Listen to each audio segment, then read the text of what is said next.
और रुक करते हैं गौतम बुद्ध नगर का, जहां बीएसपी महासचिव सतीश चंद्र मिश्र पहुंचे, प्रबुद्ध वर्ग सम्मेलन को संबोधित कर रहे हैं।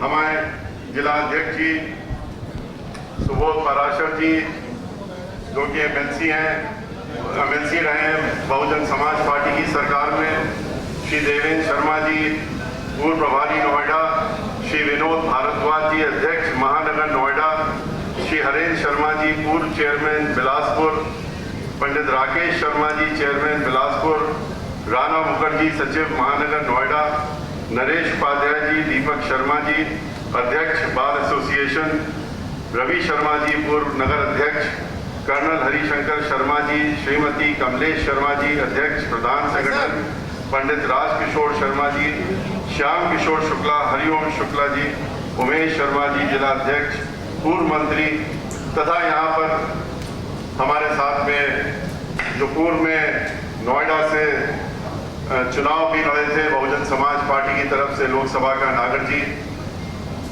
नकुल दुबे जी जो पूर्व मंत्री हैं उत्तर प्रदेश के, और यहाँ पर सभी सम्मानित साथियों और मीडिया के बंधुओं, भाइयों, ये आज हमारी 26वीं मीटिंग है। 26वें जिले में हम लोग 25 जिले जाने के बाद आज नोएडा में 26वें जिले पर आए, और इसके बाद हमको हाथरस पहुंचना है आज ही, जो हमें इसके बाद 27वीं बैठक होगी। हम लोग उत्तर प्रदेश में 23 जुलाई से हम लोगों ने अपना कार्यक्रम शुरू किया, और ये गोष्ठियां जो हम लोगों ने शुरू की हैं ये अनवरत अभी चलती रहेंगी जब तक कि हम लोग पूरे उत्तर प्रदेश के हर जिले की गोष्ठी नहीं कर लेंगे, तब तक हम लखनऊ में जाकर के हम लोग काम नहीं करेंगे। इन गोष्ठियों का उद्देश्य, मुख्य उद्देश्य क्या है? जो ये आज की भारतीय जनता पार्टी की सरकार है, उसका असली चेहरा आपके सामने और इस प्रदेश के सामने लाने की हम लोग गोष्ठी के द्वारा हम लोग ये कार्य करने का काम कर रहे हैं।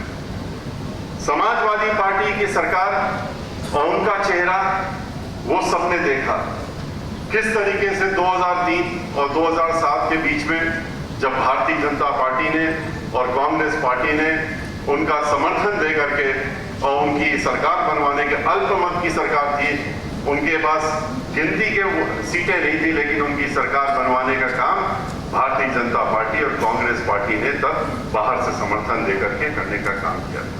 और किस तरीके की सरकार चली थी 2003 से 7 में, यह सबने देखा।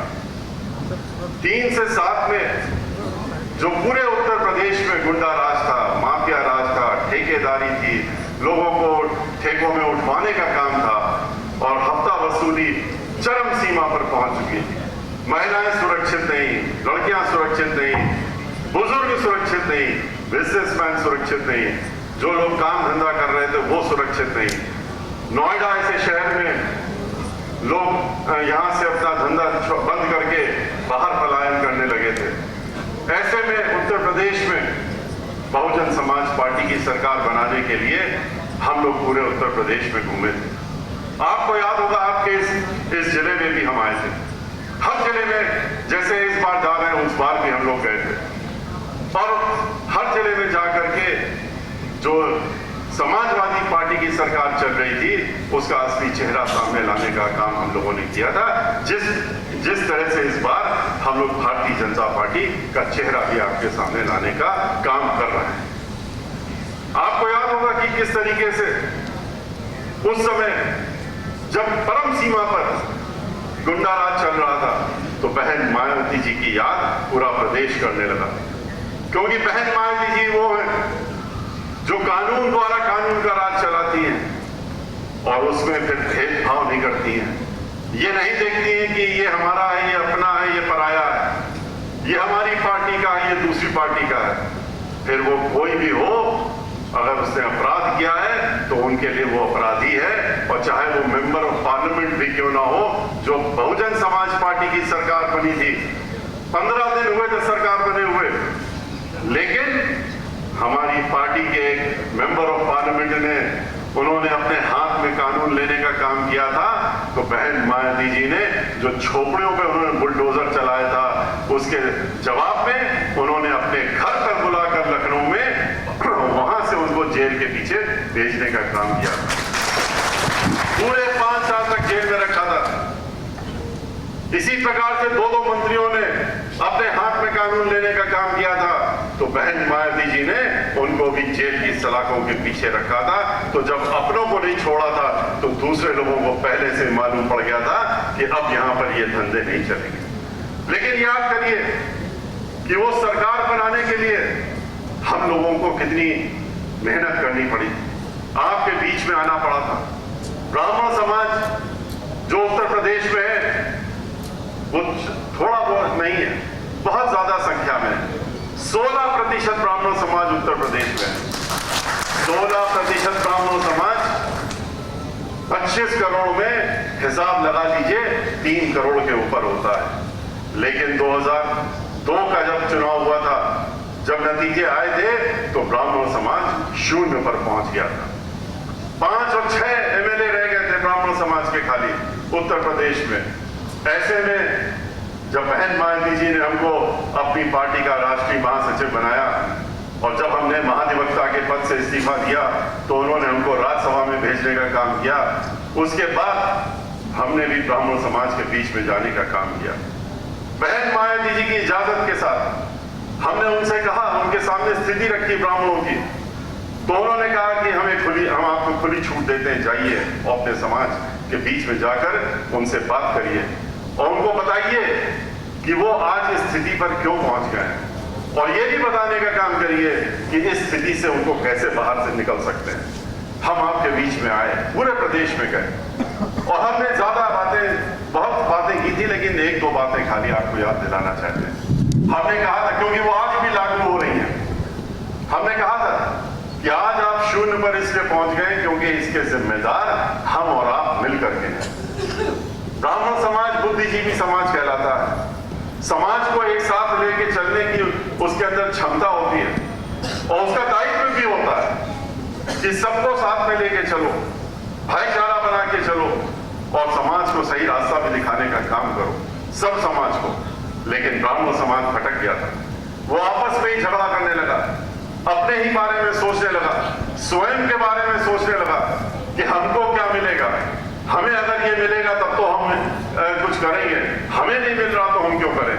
समाज को भूल गया और इसीलिए हमने कहा था कि आप पहले अपने आप के बारे में सोचना बंद करिए, समाज के बारे में सोचिए और फिर आपस का बंटवारा खत्म करिए, एक साथ इकट्ठा होइए, अपने अंदर की ऊंच नीच खत्म करिए कि हम तो 20 बिस्वा ब्राह्मण हैं, हम तो 16 बिस्वा हैं, ये तो 12 बिस्वा हैं, हम तो कांजकुब्ज हैं, सनाट हैं, सरजूपारी हैं, त्यागी हैं, राय हैं।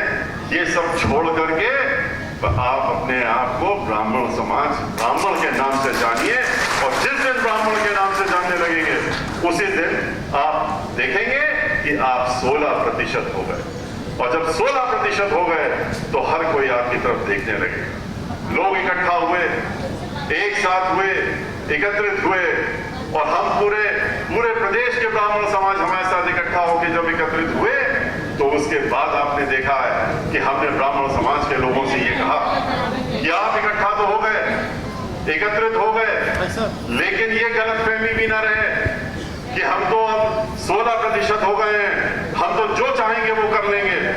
16% में रह करके आप कुछ नहीं कर सकते, आप एक सीट भी जीत नहीं सकते। एक सीट जीतने के लिए आपको 30% से ऊपर चाहिए। तो इसलिए भाईचारा बनाइए और भाईचारा बनाइए किसके साथ?